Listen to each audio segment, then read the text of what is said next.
श्रमजीवी संघटना जिंदाबाद जिंदाबाद जिंदाबाद श्रमजीवी संघटना जिंदाबाद जिंदाबाद जिंदाबाद।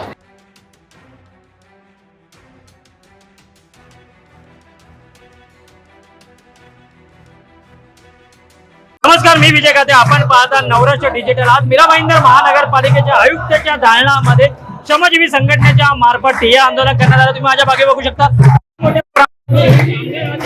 आहे, भजन गातात, आयुक्तांच्या विरोधामध्ये, प्रशासनाच्या विरोधामध्ये घोषणाबाजी करतात। त्यांची मागणी आहे की आमच्या जोपर्यंत मागण्या पूर्ण होत आहेत तोपर्यंत हा ठिय्या आंदोलन हा असाच राहील। आपल्यासोबत काही श्रमजीवी संघटनेचे प्रतिनिधी आहेत, आपण त्यांच्याकडनं हे जाणून घेणार आहोत नेमकं काय तुमच्या मागण्या। दादा, काय झालं आज वेळ काय आली आंदोलनाची? प्रथमतः आपलं मी आभार व्यक्त करतो की आपण वेळोवेळी या कामगारांच्या आंदोलनाची दखल घेता।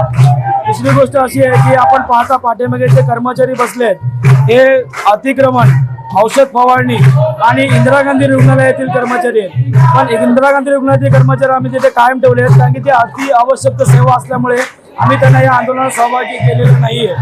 यामध्ये आमची अशी मागणी आहे की औषध फवारणीमध्ये जे कामगार काम करतात त्या कामगारांना गेले 5 महिन्यापासून पगार दिलेला नाही। याचं कारण असं मला असं समजलं की यांच्या मर्जीतल्या ठेकेदाराला हा ठेका द्यायचा असल्या कारणाने हा ठेका लांबवत चालले होते।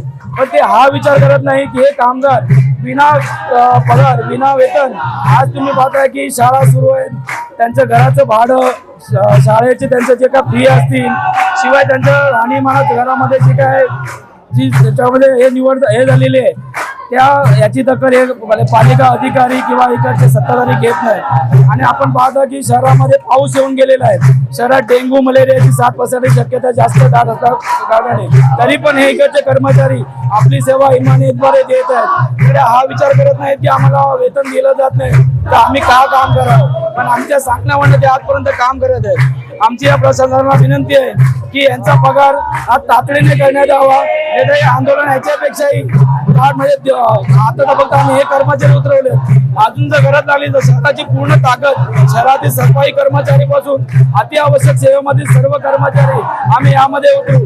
दुसरा मुद्दा असा होता की जे अतिक्रमण विभाग आहे, अतिक्रमण विभागाचा जेव्हा नवीन ठेका झाला त्या ठेक्यामध्ये काम करणाऱ्या कर्मचाऱ्यांचे न सांगता त्यांच्या खात्यात 15 दिवसाचे वेतन कपात करण्यात आले।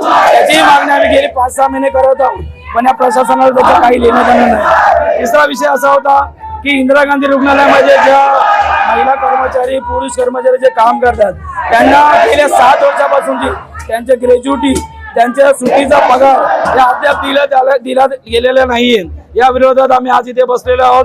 तसंच काल एक दुर्घटना घडली, त्यामध्ये आमचा सभासद वाहन चालक साईनाथ चव्हाण याचा अपघातात दुर्दैवी मृत्यू झाला।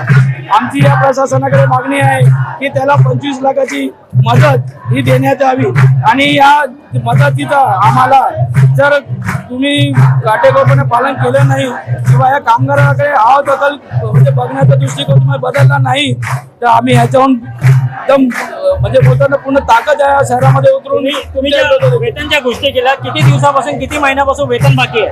गेल्या औषध फवारणीचं वेतन गेले 6 महिन्यापासूनचं बाकी आहे आणि आम्हाला वारंवार एकच उत्तर दिलं जाते की ठेका होईल, ठेका होईल। या आशेवर आम्ही आज 5 महिने काढले, आता आम्ही थांबणार नाही। नक्कीच हे होते श्रमजीवी संघटनेचे जे प्रतिनिधी, यांची मागणी आहे सरळ की जर आमच्या मागण्या पूर्ण नाही झाला तर आज आयुक्त अडवलेला आहे, उद्या शहरही ठप्प करण्याची आमची ही जबाबदारी आहे। अधिक बातमीसाठी आपण पाहता नवराष्ट्र डिजिटल। मी विजय काते, मीरा भाईंदर।